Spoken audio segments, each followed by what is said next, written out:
محترم ناظرین، السلام علیکم۔ مدینہ جانے والے زائرین کی خواہش ہوتی ہے کہ روضہ رسول صلی اللہ علیہ وآلہ وسلم کی زیارت کرنے کے بعد جو اور مدینہ شریف کے تاریخی اور قابل احترام مقامات ہیں ہم ان کی بھی زیارت کر لیں۔ تو آج کی اس ویڈیو میں ہم آپ کو مدینہ شریف کے 14 قابل احترام تاریخی مقامات کے بارے میں بتائیں گے۔ مسجد نبوی۔ مسجد نبوی اسلام کی دوسری مسجد ہے جسے نبی کریم صلی اللہ علیہ وآلہ وسلم کے دور میں مسجد قباء کے بعد تعمیر کیا گیا۔ مکہ میں موجود مسجد الحرام کے بعد یہ دوسری بڑی مسجد ہے اور مسلمانوں کے لیے مقدس ترین مقام ہے۔ ہر مسلمان کے دل میں یہاں آ کر اس کا دیدار کرنے کی خواہش رہتی ہے۔ اس کی سب سے بڑی شان یہ ہے کہ یہاں نبی کریم صلی اللہ علیہ وآلہ وسلم کا روضہ مبارک ہے۔ مسجد نبوی میں ایک نماز کا ثواب 1000 نماز کے برابر ہے۔ روضہ رسول صلی اللہ علیہ وآلہ وسلم۔ مسجد نبوی میں آنے کے بعد تمام مسلمان روضہ رسول اور سنہری جالیوں کے دیدار کے لیے بے چین رہتے ہیں۔ فجر کی نماز کے فوراً بعد روضہ رسول صلی اللہ علیہ وآلہ وسلم پر سلام کی اجازت ہوتی ہے اور عصر اور عشاء کی نماز کے بعد سلام کرنے کی اجازت ہوتی ہے۔ بہت ہی ادب اور محبت سے سلام کرنے جائیں، بھاگنے سے بے ادبی ہوتی ہے۔ آرام آرام سے چل کے جائیں اور با ادب حاضری دیں۔ ریاض الجنہ۔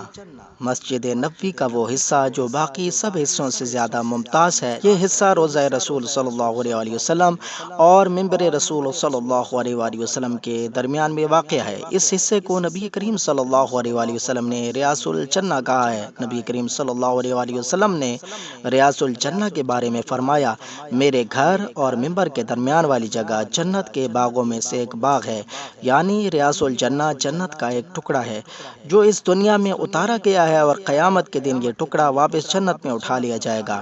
مسلمانوں کے نزدیک ریاض الجنہ کا مرتبہ بہت اعلیٰ ہے۔ زائرین اس میں نماز پڑھتے ہوئے یہ تصور کرتے ہیں کہ وہ جنت کے ایک حصے میں بیٹھے ہوئے ہیں اور نماز پڑھ رہے ہیں۔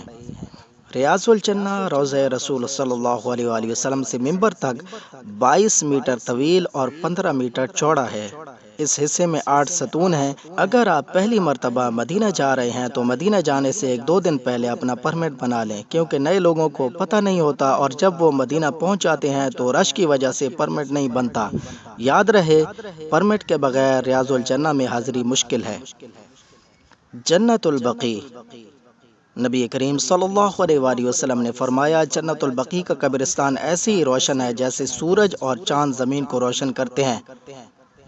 آپ نے فرمایا، جنت البقیع کو جنت میں بکھرا دیا گیا ہے۔ نبی کریم صلی اللہ علیہ وآلہ وسلم نے فرمایا، جو مدینے میں مرنے کی استطاعت رکھتا ہو اسے چاہیے مدینے ہی میں مرے، کیونکہ میں مدینے میں مرنے والوں کی شفاعت کروں گا۔ آپ جنت البقیع میں تشریف لے جاتے اور جنت البقیع میں موجود مسلمانوں کے لیے دعائے مغفرت کیا کرتے۔ جنت البقیع میں سب سے پہلے دفن ہونے والے صحابی اسد بن زرارہ تھے اور مہاجرین میں سے حضرت عثمان بن مظعون تھے۔ جنت البقیع کے بارے میں تفصیلی ویڈیو چینل پر پہلے سے موجود ہے۔ نبی کریم صلی اللہ علیہ وآلہ وسلم کے اہل بیت یہاں مدفون ہیں۔ آپ کی صاحبزادیاں، صاحبزادے، ازواج مطہرات، حضرت امام حسن، حضرت عثمان اور کم و بیش 10,000 صحابہ کرام یہاں مدفون ہیں۔ مسجد غمامہ۔ مسجد غمامہ اسلامی تاریخ کی قدیم ترین مسجد ہے۔ نبی کریم صلی اللہ علیہ وآلہ وسلم یہاں نماز عید ادا فرمایا کرتے تھے۔ اس کے بالکل ساتھ حضرت ابوبکر صدیق رضی اللہ تعالیٰ عنہ اور حضرت علی رضی اللہ تعالیٰ عنہ کا گھر مبارک ہوا کرتا تھا۔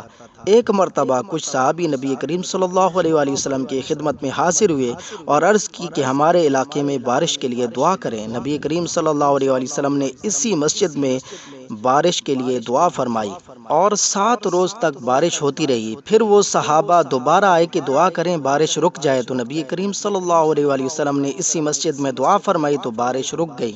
حضرت سلمان فارسی کا باب۔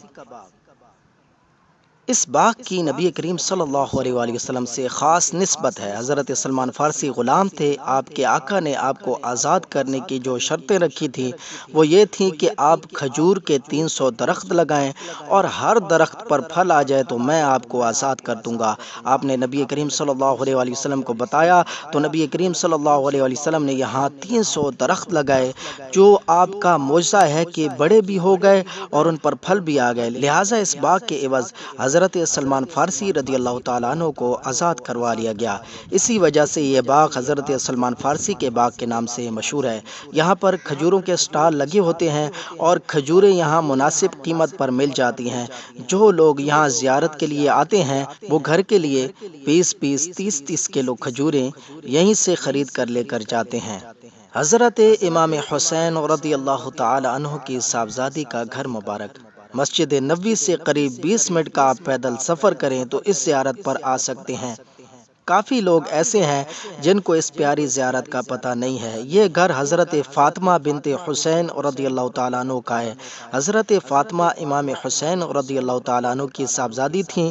کچھ لوگ اس کو حضرت علی کا گھر کہتے ہیں، کچھ امام زین العابدین کا گھر کہتے ہیں اور کچھ امام حسین رضی اللہ تعالیٰ عنہ کا گھر کہتے ہیں۔ یہ اصل میں حضرت امام حسین رضی اللہ تعالیٰ عنہ کی صاحبزادی کا گھر ہے، حضرت فاطمہ بنت امام حسین رضی اللہ تعالیٰ عنہ۔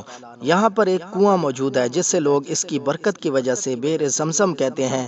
ابھی سعودی حکومت نے اس کو بند کر دیا ہے۔ مسجد قباء۔ مسجد قباء اسلام کی پہلی مسجد ہے۔ جب نبی کریم صلی اللہ علیہ وآلہ وسلم مکہ سے مدینہ تشریف لائے تو آپ نے راستے میں پہلے اس مقام پر سٹے کیا اور یہاں مسجد قباء کی بنیاد رکھی۔ اور اس مسجد کو ایک اور شرف حاصل ہے کہ جو یہاں 2 رکعت نفل پڑھتا ہے اس کو ایک مقبول عمرے کا ثواب ملتا ہے۔ ہوا یوں کہ صحابہ نے نبی کریم صلی اللہ علیہ وآلہ وسلم سے عرض کی، یا رسول اللہ صلی اللہ علیہ وآلہ وسلم، مکے والے تو ہم سے نیکیوں میں بڑھ جائیں گے کیونکہ وہاں کعبہ ہے، وہ عمرے کر سکتے ہیں اور عبادات کر سکتے ہیں۔ تو نبی کریم صلی اللہ علیہ وآلہ وسلم نے فرمایا، تم میں سے جو پاک صاف ہو کر طہارت حاصل کر کے مسجد قباء میں 2 رکعت نفل پڑھے گا اس کو مقبول عمرے کا ثواب ملے گا۔ آپ مدینہ آئیں تو یہاں آ کر نماز ضرور ادا کریں۔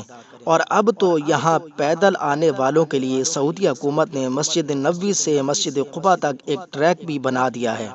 مسجد قبلتین۔ مسجد قبلتین یعنی 2 قبلوں والی مسجد۔ نبی کریم صلی اللہ علیہ وآلہ وسلم جب مکہ میں تھے تو کعبہ کی طرف منہ کر کے نماز ادا فرمایا کرتے تھے۔